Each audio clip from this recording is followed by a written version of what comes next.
Shalom, selamat pagi Bapak Ibu, Saudara-saudari yang dikasihi Tuhan dimanapun Anda berada. Kita berdoa. Bapa yang bertata dalam kerajaan surga. Terima kasih untuk kasih setiamu ya Tuhan, yang selalu baru buat kami. Terima kasih atas perlindunganmu dalam istirahat kami dan kau berikan hari yang baru. Kami percaya Tuhan dengan firman-Mu yang kami dengar setiap hari, memperkuat roh batin ya kami Tuhan, untuk hari demi hari semakin naik. Untuk itu Bapa, teruslah berbicara kepada kami. Kami siap untuk mendengarnya. Di dalam nama Tuhan Yesus Kristus kami berdoa. Amin. Antara komitmen dengan kontribusi. Landasan firman Tuhan diambil dari Mazmur 37 ayat 5 yang mengatakan, serahkanlah jalanmu kepada Tuhan dan percayalah kepadanya, maka ia akan bertindak. Kita buka lagi dari Yesaya 54 ayat 10 yang mengatakan,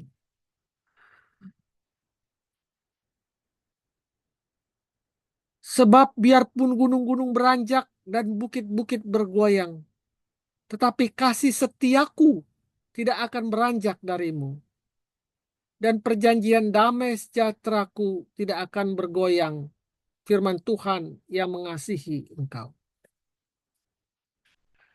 Di Mazmur 37 yang kita baca tadi, serahkanlah hidupmu kepada Tuhan.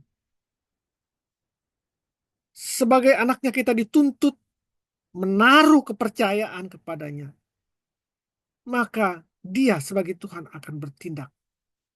Dengan kata lain adalah sebuah bentuk komitmen kita dengan percaya dan mengikuti dia.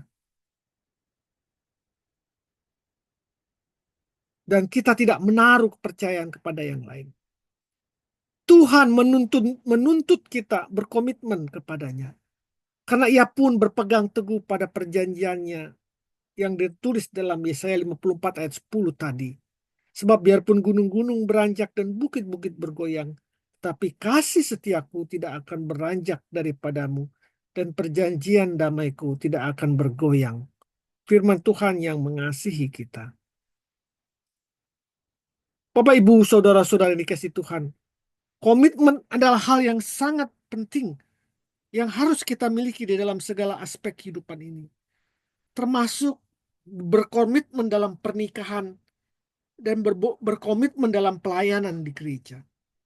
Secara harfiah, komitmen adalah perjanjian yang memiliki keterikatan untuk melakukan atau menjalankan sesuatu. Sedangkan kontribusi adalah sumbangan. Dalam pernikahan dan dalam pelayanan gereja, kita harus belajar berkomitmen. Bukan sekedar berkontribusi saja. Hanya orang yang bersikap dewasalah yang berani mengambil suatu komitmen. Bentuk komitmen yang dapat kita pelajari hari ini adalah komitmen dalam pernikahan dan komitmen dalam pelayanan di gereja. Bapak, Ibu, Saudara-saudari yang dikasih Tuhan, pernikahan tanpa komitmen tidak akan berumur panjang karena tidak memiliki keterikatan yang kuat atau tanggung jawab.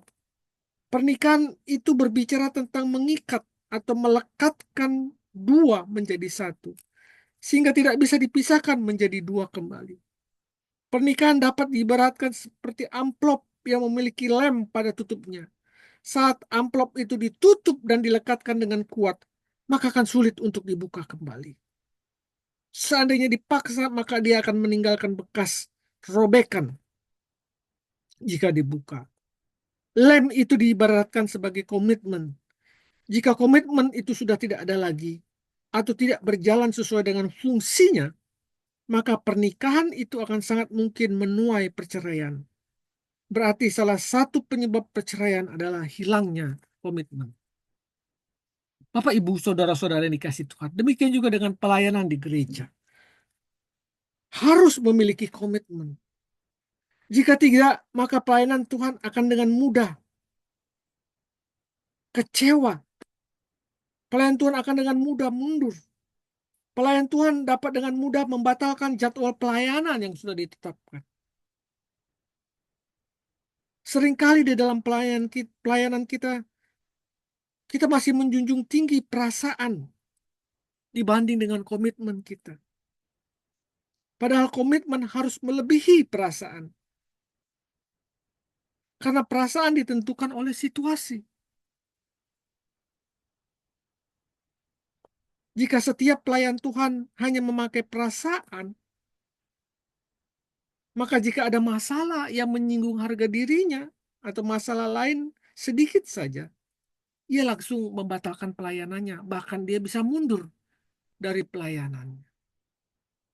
Untuk itu perlu komitmen yang kuat. Minta pertolongan dari Tuhan.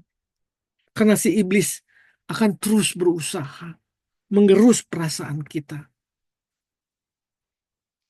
Jadi, Bapak, Ibu, Saudara-saudari dikasihi Tuhan, pernikahan dan pelayanan di gereja bukan sekedar memberikan kontribusi atau sumbangan tenaga, sumbangan waktu, sumbangan pikiran, sumbangan uang, dan lain sebagainya.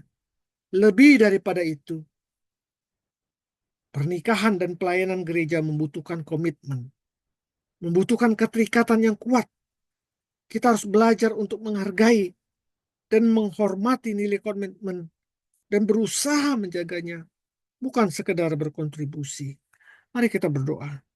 Bapak, ajar hamba-Mu untuk dapat menghargai dan menghormati dan menjaga komitmen yang kami buat, terutama dalam pernikahan dan pelayanan gereja hamba. Dalam nama Tuhan Yesus aku berdoa. Amin. Saat kita tidak berkomitmen terhadap pernikahan dan pelayanan kita, kita sedang berkomitmen pada kegagalan. Selamat pagi, selamat berkarya. Tuhan Yesus memberkati kita. Amin. Amin. Amin.